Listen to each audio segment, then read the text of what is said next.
Amid the withdrawal of Mali, Burkina Faso and Niger from ECOWAS, the 2025 First Ordinary Session of the 6th ECOWAS Parliament opened in Abuja with a strong call for deeper regional unity and integration. Lawmakers from across West Africa convened to deliberate on key issues, including the adoption of the Lagos Extraordinary Session Report, launching 25th anniversary activities, receiving the ECOWAS Commission President's report on the Community Work Program, and presenting National Report and Draft Community Act. Nigeria Senate President Godswill Akpabio urged delegates to use the moment to reinforce a collective voice and shared vision on the global stage. We must also address the root causes of instability, the issue of unemployment in our region, inequality, the issue of tribalism, lack of education for all.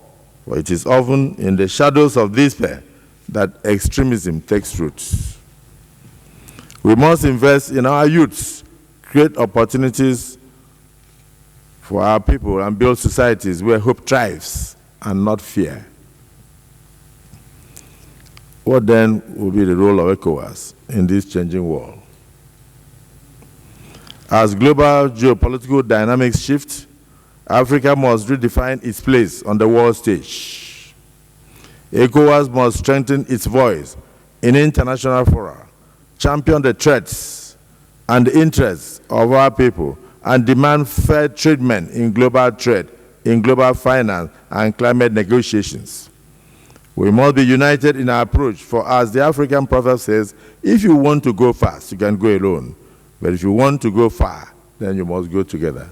President of the ECOWAS Commission, Dr. Omar Torre, noted that ECOWAS' 50th anniversary presents a moment for reflection and forward-thinking. He announced plans for a summit on the future of West Africa and urged parliamentarians to examine the potential risk of artificial intelligence, particularly regarding security and misinformation. This Parliament occupies a strategic position in our integration process. As representatives of the people, your role is important not only in terms of the representation of the views of the community citizens, but also in terms of explaining to them the efforts of the community geared towards the improvement of our well-being. Therefore, I'm very pleased to see that you have a packed agenda, with the various committees of the Parliament having important items for deliberation. Madam Speaker, may I make a special appeal? As you consider the various items, may I appeal that you include in your deliberations questions relating to artificial intelligence.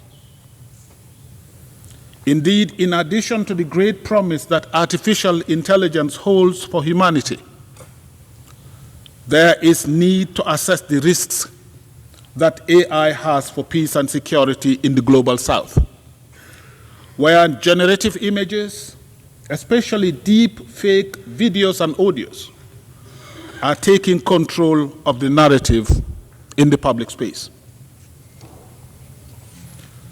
I welcome the initiative of the Parliament on the unity and social cohesion of the community, including your recent resolution and the Banjul Appeal of 28 April 2025, in which you invited the 3 member states of Mali, Burkina Faso, and Niger to explore ways and means to return to the community.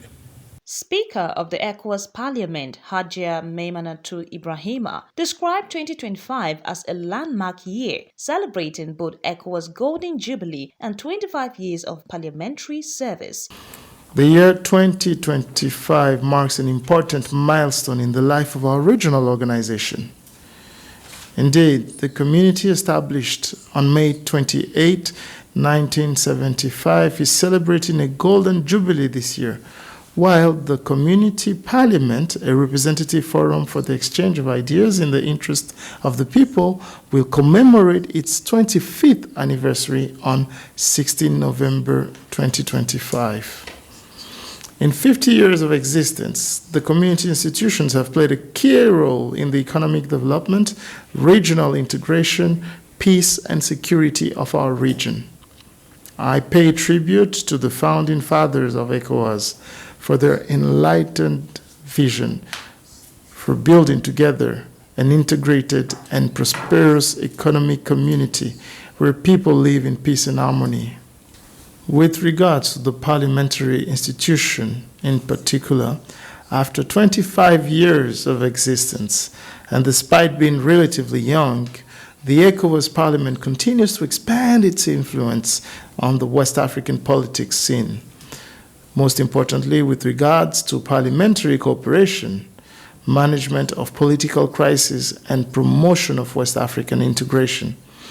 This silver jubilee that we are celebrating must remind us that integration is not an inevitable destiny, but a daily choice that we must constantly cultivate and reinvent. Honorable guests, ladies and gentlemen, the progress made together and the results obtained so far are still confronted with so many challenges that we have to meet for the well-being of our fellow people. Other speakers included the ECOWAS Court of Justice President, represented by the Director of Administration and Finance, and the ECOWAS Auditor General, Mamadou Fadia. Together, the ECOWAS Parliament and the ECOWAS Court of Justice represent the twin pillars of governance and legality in our regional architecture. One ensures the democratic expression of the people's will, and the other safeguards the legal and institutional frameworks that uphold justice, peace, and order. Our mandates may differ in form, but they converge in substance. Both institutions exist to serve the people of West Africa, to protect their rights, promote their welfare, and uphold their dignity. In an era where democratic values are increasingly tested and the rule of law faces unprecedented challenges globally, our collaboration becomes even more crucial. As regional institutions, we are called upon to be beacons of stability, integrity, and resilience. We must not only respond to the changing dynamics of our time, but anticipate them, adapt to them, and lead with vision and courage. Honorable members of Parliament, distinguished ladies and gentlemen, this session of Parliament is especially significant, not only because of the legislative and oversight responsibilities it entails, but also because it reflects our collective commitment to building a region that prioritizes the interests of its people. Abuja praised